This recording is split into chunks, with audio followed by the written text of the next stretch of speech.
Hey everyone, welcome back. It's time for another deep dive. And today, we're tackling something I think we all struggle with, time management. Oh, yeah, time management. That's a big one. It is a big one. And I always find it fascinating to hear how different people approach this. So we're actually going to be drawing from a conversation between two podcast hosts, James and Sarah. They had a really interesting back and forth about their own time management strategies and philosophies. Cool. So we're getting like a double dose of podcast wisdom today. Exactly. And I think there's so much we can glean from their conversation. So let's start with the basics. Why is time management even important? I mean, we all know time is precious, but why should we care about managing it so carefully? Well, James and Sarah actually argue that time is even more valuable than money. Oh, really?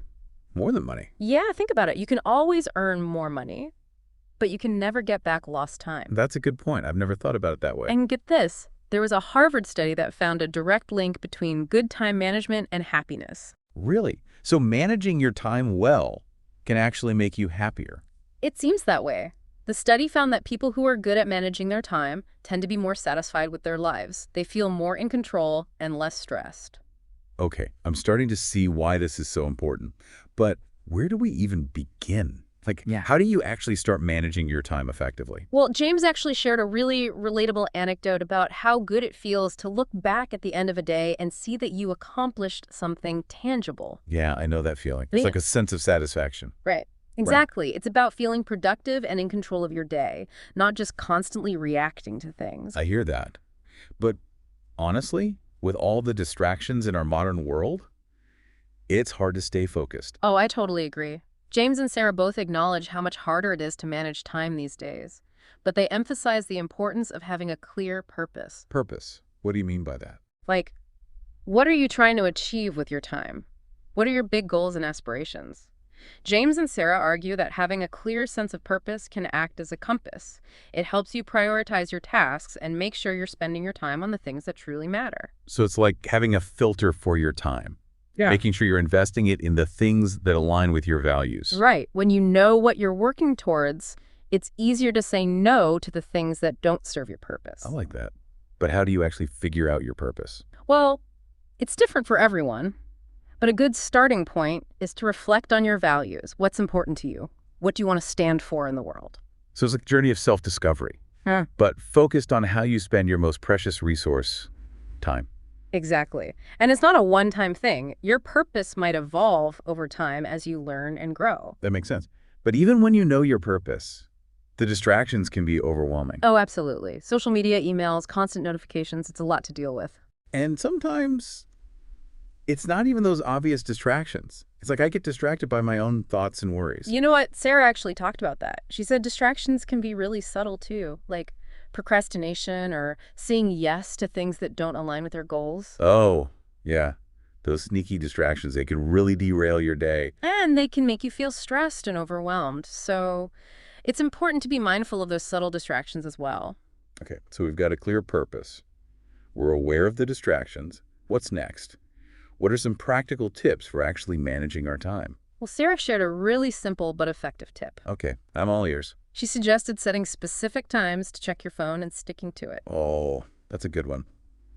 I'm definitely guilty of constantly checking my phone. It's so easy to get sucked into the endless scroll, but setting boundaries around phone use can really help you stay focused. I can see that. But what about all the thoughts that keep swirling around in my head? The worries about the past, the anxieties about the future. Ah, yes. The time travel trap. Exactly. It's like my brain is constantly jumping back and forth between the past and the future. Well, that's where James and Sarah bring in the concept of living in the present moment. Okay. Tell me more about this present moment magic. Yeah. How does it relate to time management? They actually talk about it like it's a bank account. You know how you have a limited amount of money in your account? Yeah. Well, James says it's the same with time. We have a limited number of days, and each day is like a withdrawal from that account, whether we use that time wisely or not. Okay, I like that analogy. It really puts things into perspective. Right, and Sarah builds on that idea. She talks about the importance of mindful spending.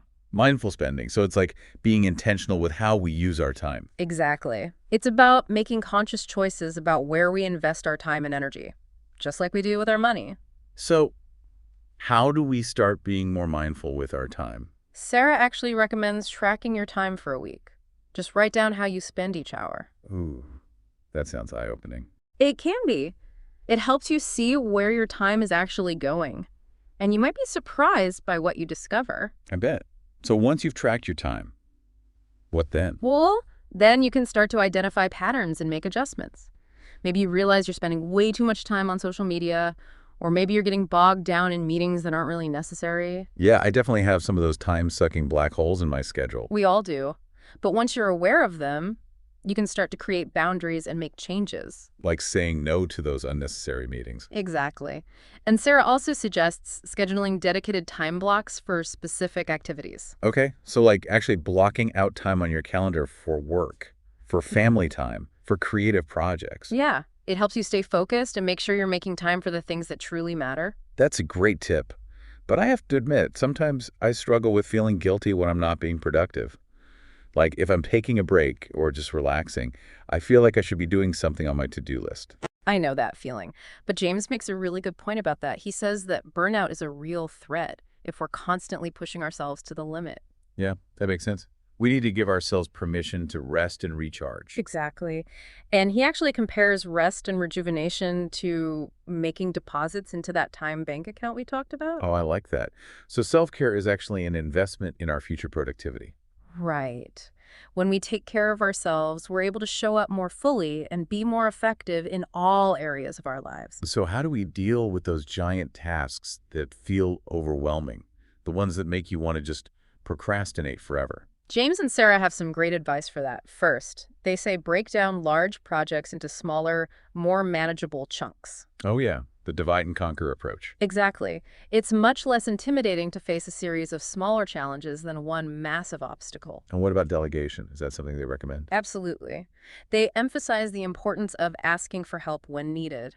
We often try to do everything ourselves, but sometimes it's more efficient to delegate tasks to others. Delegation, the superpower of successful people. Right. And speaking of superpowers, let's talk about procrastination. What's your biggest struggle when it comes to procrastination? Ugh. It's like my brain's default mode. Sometimes I can't seem to get started on anything. Well, James and Sarah say that it's important to try to understand why you're procrastinating in the first place. Are you afraid of failure?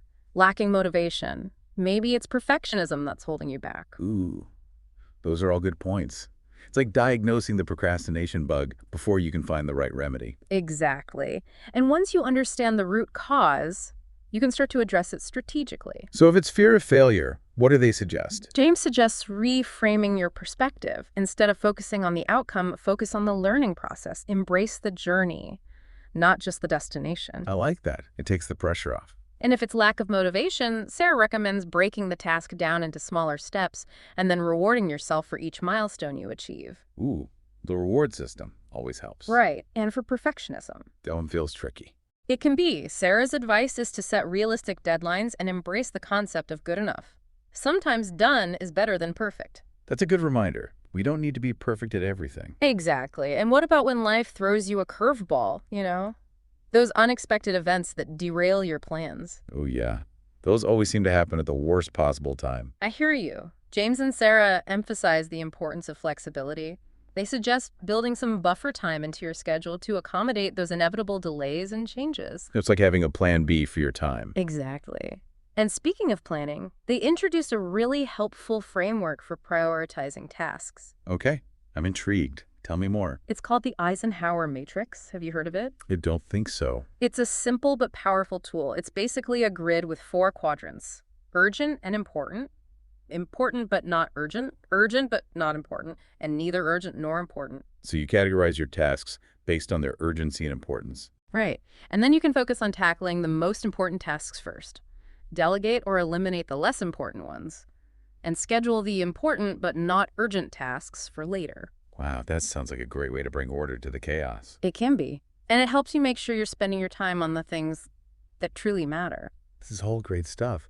But amidst all this focus on productivity and efficiency, I'm wondering, how do we make sure we're not neglecting the human side of things? Relationships, connection. That's such an important point. And actually, James and Sarah talk about that quite a bit. They emphasize the importance of relationships and connection. Okay, good. Because I think that's something we all need to be mindful of. Absolutely. They argue that spending time with loved ones, building meaningful connections, and contributing to something bigger than ourselves are essential for a truly fulfilling life. I couldn't agree more. It's about finding that balance between productivity and purpose work and play individual goals and contributing to the world around us. Exactly. And they even talk about the power of simple acts of kindness and generosity. Taking the time to help others, volunteer your skills, or just offer a listening ear. It can make a real difference in the world. I love that. It's like investing your time in the well-being of others. In creating a ripple effect of positivity. So we've talked about managing time for productivity, for personal well-being, for connection. Where do we go from here? What's the ultimate goal of all this time mastery? That's a great question. And it leads us perfectly to the final part of our deep dive, the concept of legacy. Legacy. Ooh, okay. Now I'm really intrigued. This time management journey is getting deep. It is, and I think you'll find this next part really fascinating. We're going to explore how time management can help us build a legacy that truly matters. I'm ready. Let's dive in. Okay, so we're talking legacy now. And I have to admit, that's not a word I usually associate with time management. I know, right? It sounds kind of grand. But James and Sarah actually break it down in a really relatable way. Okay, I'm listening. James describes life as a tapestry, like a woven piece of art. And he says that each thread in the tapestry represents an experience, a relationship, an action. So every choice we make, every moment we spend, adds a new thread to this tapestry. Exactly. And Sarah adds that even seemingly small actions can have a ripple effect. Like a chain reaction. Yeah, like throwing a pebble into a pond. The ripples spread outwards, and our actions can have a similar impact. They can touch the lives of others in ways we might never fully realize. That's a beautiful thought. Yeah. It's like our time isn't just about us. It's about the impact we have on the world around us. And that's really what legacy is all about. It's the mark we leave on the world, the difference we make. So how do we go about building a legacy that matters? Well, James and Sarah encourage us to start by thinking about our values. What are those core principles that guide our lives? Right, our guiding lights? Exactly. And then they say, think about how those values show up in your daily life. Are your actions in harmony with your beliefs? So it's about making sure our actions are reflecting our inner compass. Right. And Sarah also emphasizes the importance of setting goals that are aligned with those values. So it's not just about setting any goals. It's about setting goals that are meaningful to us, that reflect what we truly care about. Exactly. Whether it's your career, your relationships, your community involvement, your goals should be a reflection of your values. Okay, that makes sense. But what about when motivation wanes? We set these big goals, but then life gets in the way and it's hard to stay on track. I hear that. James actually suggests breaking down big goals into smaller, more manageable steps. The classic divide and conquer approach. It works. It makes the goal feel less daunting, and it gives you a sense of progress along the way. And what about Sarah? Does she have any tips for staying motivated? She's a big believer in understanding your why. Why is this goal important to you? What impact will it have on your life and the lives of others? It's about connecting with that deeper motivation. Exactly. When you're clear about your why, it's easier to push through the tough times. Okay, so we've got our goals, we're motivated. What else can we do to build that legacy? Well, both James and Sarah talk about the power of visualization. They call it future casting. Future casting. What's that? It's basically vividly imagining yourself achieving your goals and experiencing all the positive outcomes. Oh, I like that. It's like creating a mental movie of your success. And Sarah adds that surrounding yourself with a supportive community can also make a big difference. Like finding people who believe in you and your vision. Exactly. Having mentors, friends, family who support your dreams can provide encouragement and accountability. It's like having a cheerleading squad for your legacy. I love that. Yeah. But what about when things don't go as planned? Those inevitable setbacks and challenges. Yeah, those are always tough to deal with. They are. But James and Sarah emphasize the importance of self-compassion and a growth mindset. So it's about being kind to ourselves when we stumble. Right. And remembering that setbacks are a natural part of the journey. It's how we respond to those challenges that matters most. So it's about learning from our mistakes and using them as opportunities for growth. Exactly. And they also encourage seeking out support when needed, whether it's mentors, coaches, therapists. Having experts in your corner can help you navigate those tough times. It sounds like building a legacy is an ongoing process. It is. It's a continuous journey of growth and evolution. Wow. This has been such an enlightening conversation. Yeah. I feel like I have a whole new perspective on time management. Me too. Yeah. It's not just about getting things done. It's about living a life that is rich in meaning, purpose and connection. And leaving the world a little brighter than we found it. Beautifully said. Well, I think that about wraps up our deep dive into time management. Yeah, I think so too. And I want to thank you for guiding us through this fascinating topic. I've learned so much. It's been my pleasure, and I hope our listeners have gained some valuable insights as well. To everyone listening out there, remember, you have the power to shape your time and create a legacy that truly matters. So go out there and make every moment count.